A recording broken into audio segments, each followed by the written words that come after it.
अगर कोई सवाल है किसी के पास तो हाँ इधर।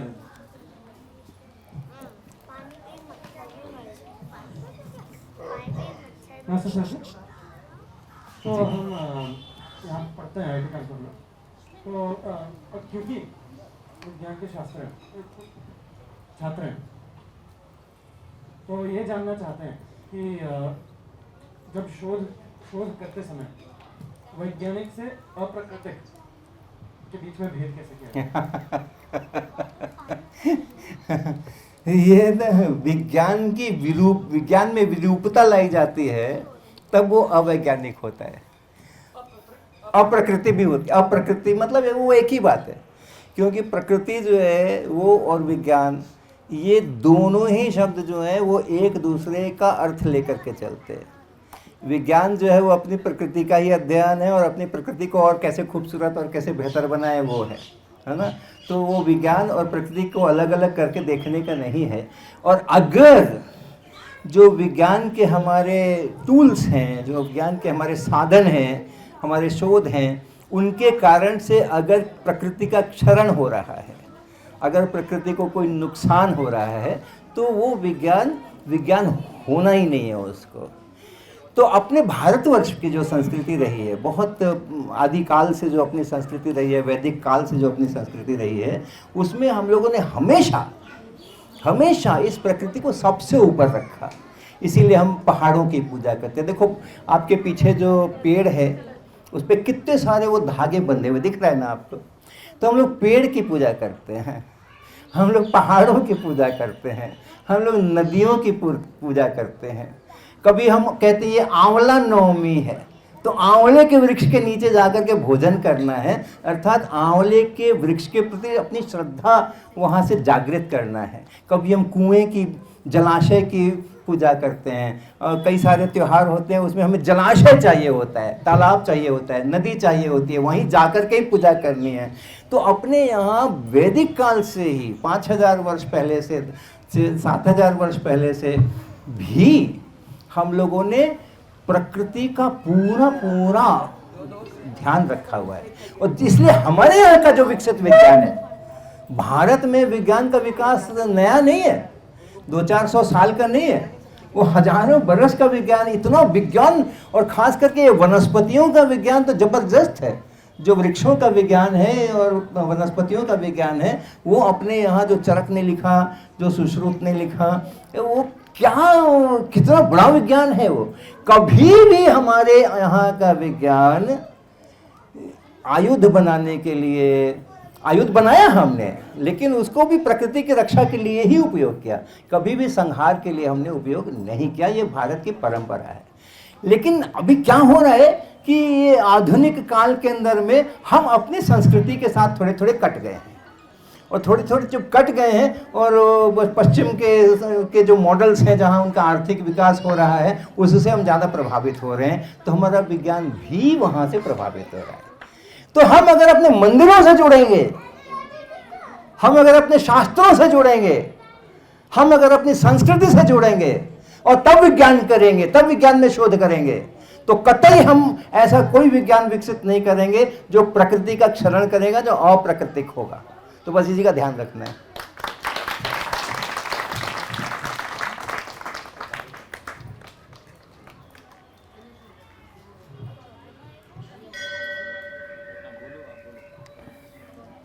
टाइम ट्रैवल की थ्योरी क्या है? टाइम ट्रैवल की? हाँ। मुझे तो पता ही नहीं है। नहीं सर, आपने एक आर्टिकल लिखा था गूगल पे, वो मैंने पढ़ा था। अच्छा। हाँ। क्या लिखा था मैंने? टाइम ट्रैवल की आपने एक थ्योरी लिखी थी, वो मैंने पूरी पढ़ी थी। नहीं, वो कोई मेरे नाम के कोई दूसरे वैज्ञानिक होंगे, उन्होंने लिखा होगा। हम तो ट्रेन से ट्रैवल करते हैं, बस से ट्रैवल करते हैं, टाइम से तो हम ट्रैवल नहीं करते हैं। हमें पता नहीं कि टाइम से कैसे ट्रैवल किया जाता है। अगर आपने कुछ पढ़ा है तो वो मेरा नहीं लिखा होगा, अगर मेरे नाम से कुछ लिखा हुआ है तो कुछ दूसरे ही व्यक्ति होंगे, दूसरे ही लोग होंगे जिन्होंने उनका भी वही नाम रहा होगा जो मेरा नाम है। तो इसलिए आपको वैसा भ्रम हो रहा है ना। वो टाइम ट्रैवल मुझे सचमुच में कुछ भी पता नहीं कि क्या होता है। ओके, लेकिन आप बहुत चिंतित नजर आ रहे हैं मुझे। आप टाइम ट्रेवल करना चाहते हो क्या? क्यों? क्योंकि मुझे बस अपने बाबा का बचपना देखना है। तो उसके लिए आप अपने पिताजी से बातें करो, है ना? लेकिन मैं ब्रिटिशर्स को भी इंडिया का रूल करने से रोकना चाहता हूँ। उसको रोकना अभी भी जरूरी है। अभी भी हमारे यहाँ ब्रिटिशर्स ही रूल कर रहे हैं, ब्रिटिशर्स ही हमारे यहाँ रूल कर रहे हैं। हम जाते हैं कहीं अच्छी जगह पे तो टाई लगा के जाते हैं ना? क्यों लगा के जाते हैं टाई, बताओ तो? ये टाई लगा के हम क्यों जाते हैं? हमारे यहाँ अच्छे लगने के लिए। हमारा देश जो है हजारों साल पुराना देश है। हमारे हजारों साल पुराने देश के अंदर में कोई टाई नहीं लगाता था, किसी ने कभी टाई नहीं लगाई। हम क्यों टाई लगाते हैं? क्यों? अच्छे लगने के लिए। हमें लगता है कि ब्रिटिश वाले टाई लगाते हैं, अंग्रेज लोग टाई लगाते हैं, हम भी टाई लगाएंगे तो हम अच्छे लगेंगे। तो हम पे कौन राज कर रहा है? ब्रिटिश आज भी राज कर रहे हैं ना। 1 जनवरी को हम लोग सबको happy new year, happy new year, happy new year करते हैं ना? क्यों करते हैं? हमारे यहाँ तो वर्ष शुरू 1 जनवरी को नहीं होता है। हमारे जो काल गणना है, हमारा जो कैलेंडर है, हमारा जो पंचांग है, वो इतना वैज्ञानिक है, उस काल गणना में 1 जनवरी को नया साल शुरू नहीं होता है। लेकिन ब्रिटिशर्स के यहाँ नया साल 1 जनवरी को शुरू होता है। नवरात्रि है, वो चैत्र शुक्ल प्रतिपदा है, वो सब हमारे यहाँ होता है। लेकिन हम हैप्पी न्यू ईयर हर 1 जनवरी को जो मिलेगा, happy new year, happy new year, happy new year, card बना करके हम देते फिरते हैं। क्यों? ब्रिटिशर्स हमारे दिमाग पे राज कर रहे हैं। ब्रिटिशर्स आज भी हमारे दिमाग में राज कर रहे हैं, उसको भगाना है। आप भगाना चाहते हो ना ब्रिटिशर्स को? हाँ, अपने भारत को ब्रिटिशर्स से बचाना चाहते हो ना? है, बर्थडे होता है तो हम सारे लोग केक काटते हैं। हमारे यहां तो कभी नहीं केक काटा था, हजारों साल से। हमारी परंपरा में है क्या केक काटना? कहीं पर भी नहीं है ना। लेकिन केक नहीं कटे तो लोगों को लगता है अरे कैसा बर्थडे हो गया, केक ही नहीं कटा, किसी को केक नहीं मिला। ये केक क्यों काट रहे हैं हम? ब्रिटिशर्स हमारे दिमाग पे राज कर रहे हैं। हम बोलने में, भाषा करने में, भाषा का उपयोग करने में, कोई अंग्रेजी में पट पट पट पट पट पट बोलता है ना, तो हमें लगता है हाँ ये बड़ा अच्छा पढ़ा लिखा है, कितनी अच्छा अंग्रेजी बोलता है। अच्छे पढ़े लिखे ज्ञानी होने की एक कसौटी बन गई है कि अंग्रेजी कौन अच्छी बोलता है। इसीलिए बच्चों को सबको आप देखे होंगे ना, स्कूलों में लगता English medium, English medium, English प्रचार करते हैं। इंग्लिश मीडियम प्रचार किस चीज का किया जाता है? हाँ, कोई भी चीज का जो प्रचार किया जाता है ना, वो उसी चीज का प्रचार किया जाता है कि लोगों को जो अच्छा लगता है उसी चीज से प्रचार होता है ना। जितना एडवर्टीजमेंट होता है, ये होता है, वो होता है, उसी चीज से होता है। तो ये इंग्लिश मीडियम का साइन बोर्ड क्यों दिखता है? इसलिए कि ब्रिटिशर्स मेरे दिमाग पे अभी भी राज कर रहे हैं। हम अंग्रेजी, चूंकि वो लोग अंग्रेजी बोलते हैं तो हम अंग्रेजी बोलेंगे तो हम अच्छे हो जाएंगे, ऐसा लगता है हमें। और संस्कृत बोलेंगे हम, संस्कृत के अंदर में कितना अच्छा वो स्वास्थ्य पाठ हुआ अभी किया गया, बच्चों ने कितना अच्छा वो शिव तांडव का स्तोत्र किया गया। तो हमको कहीं ना कहीं पर अभी भी ब्रिटिशर से लड़ाई हमारी जारी है। ब्रिटिशर से लड़ाई आपको पीछे जाने की जरूरत नहीं है, टाइम ट्रैवल करने की जरूरत नहीं है। आज की तारीख में भी आप लड़ाई करो, हम लड़ाई कर रहे हैं, मैं लड़ाई कर रहा हूं। और इसलिए बहुत लोगों से मुझे बहुत कुछ सुनना भी पड़ता है और हमें प्रताड़ना भी झेलनी पड़ेगी। ब्रिटिशर से लड़ाई करोगे तो आसानी से थोड़ी लड़ाई चलेगी, उस लड़ाई में तो बहुत संघर्ष करना पड़ेगा। मैं कर रहा हूं, आप भी करो, सब लोग करो, आजाद करो ब्रिटिशर से। हमारे दिमाग पर राज कर रहा है वो, उससे अपने को आजाद करना है।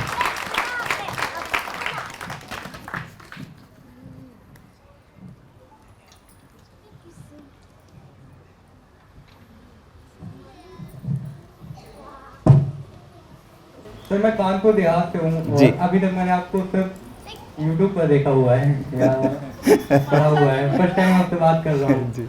तो मेरा ये मानना है कि अगर आप आर्ट पढ़ते हैं तो आप चीज़ों को बता सकते हैं कि क्या गड़बड़ हो रही है।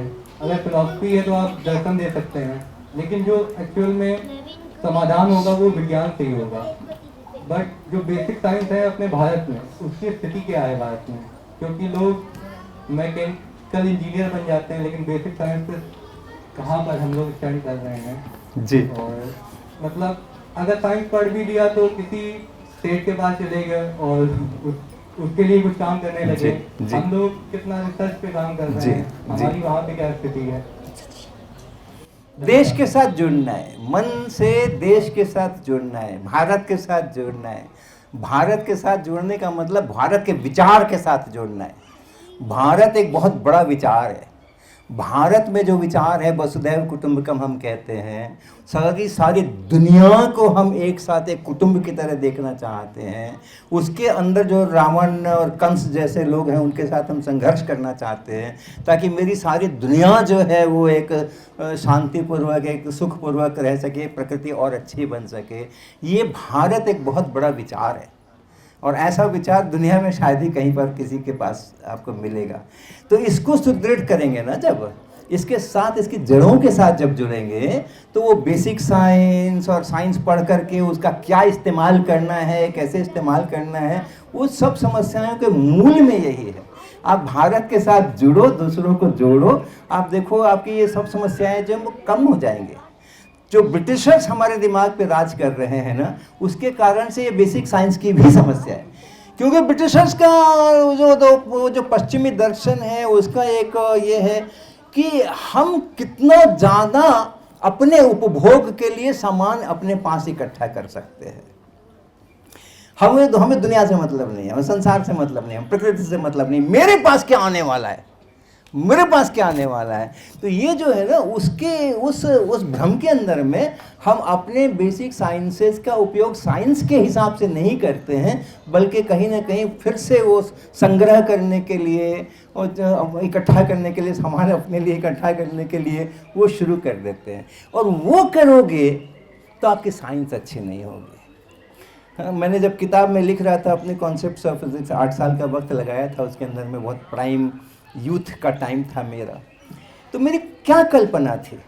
मेरी कल्पना ये नहीं थी कि ये किताब मैं लिखूँगा तो मेरा नाम होगा, या किताब ये लिखूँगा तो मुझे बहुत सारा उसका रॉयल्टी का पैसा मिलेगा।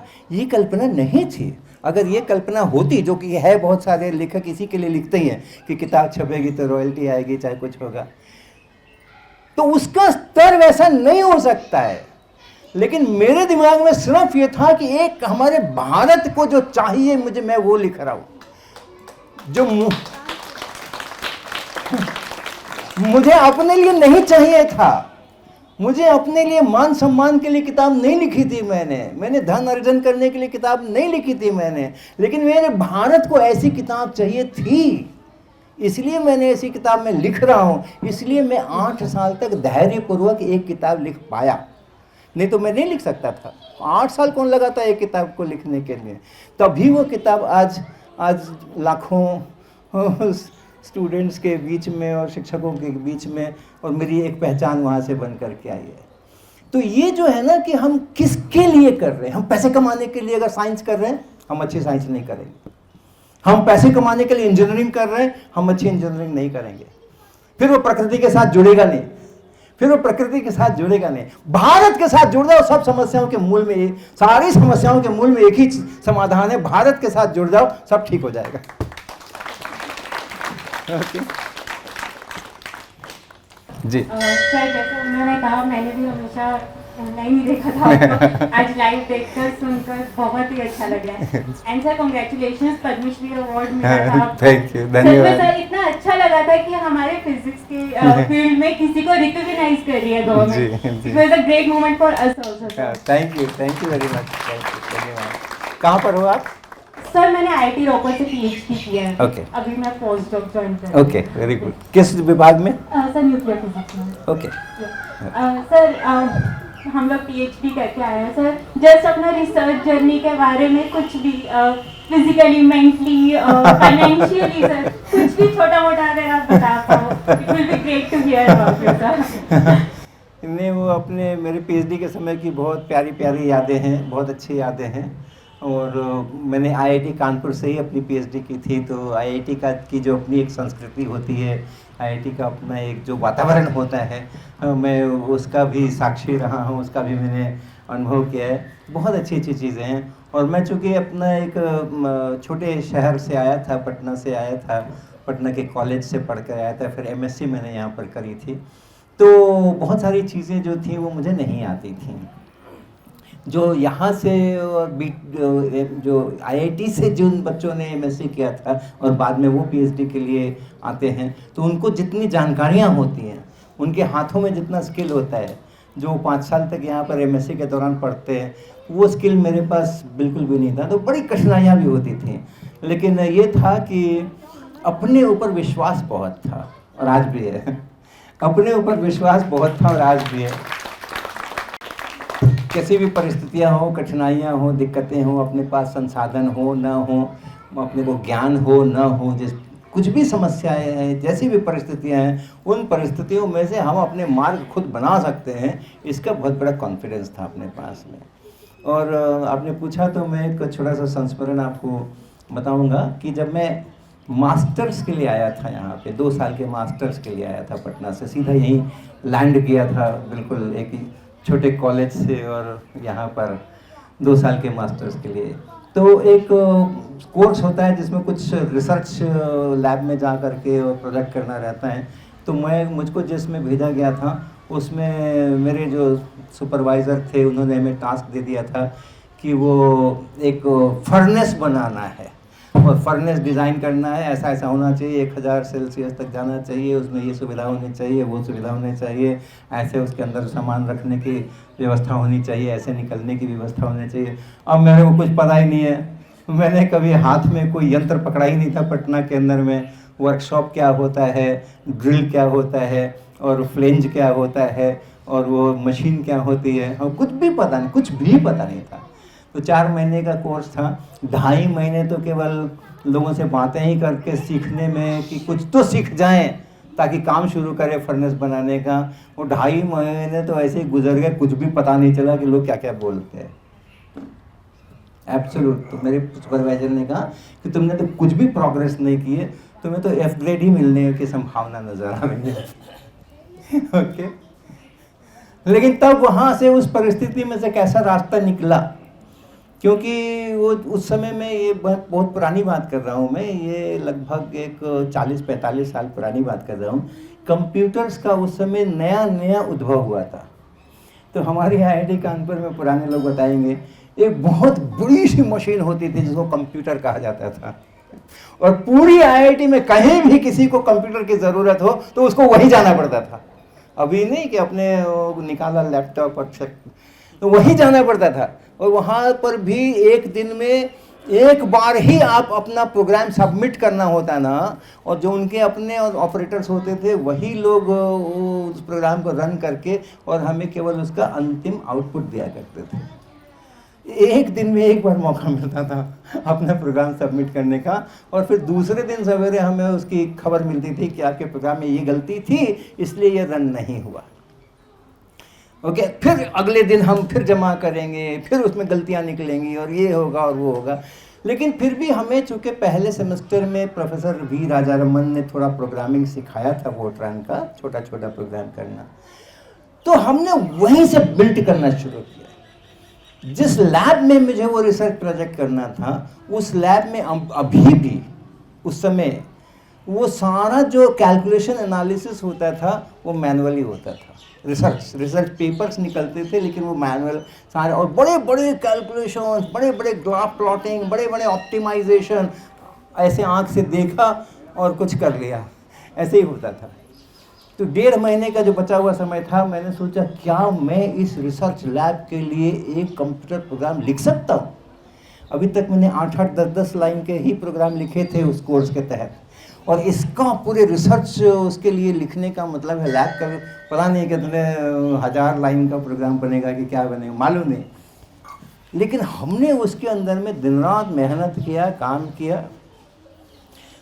पर सुपरवाइज़र को पता भी नहीं था कि मैं क्या कर रहा हूँ। वो तो समझ रहे थे बेकार है ये स्टूडेंट, इससे तो कुछ होने वाला नहीं है, इससे कुछ आता ही नहीं है, 2.5 महीने बीत गए, 3 महीने बीत गए, कुछ नहीं कर रहा है ये, उनको पता भी नहीं था।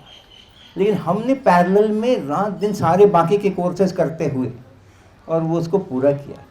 और जब उसको वाकई में पूरा किया और जो रिसर्च वहाँ कर रहे थे पीएचडी स्टूडेंट्स, उनका डेटा लेकर के और उसको अपने कंप्यूटर प्रोग्राम में फिट करके उसमें से पैरामीटर्स निकाल करके उनको हमने जब हो गया, मेरा संतोष हो गया कि हाँ, तब मैंने अपने सुपरवाइज़र को बताया कि सर ऐसा ऐसा है, तो मैंने ये बनाया है आपकी लैब के लिए, आप अपने स्टूडेंट्स को इस पर पीएचडी करा सकते हैं।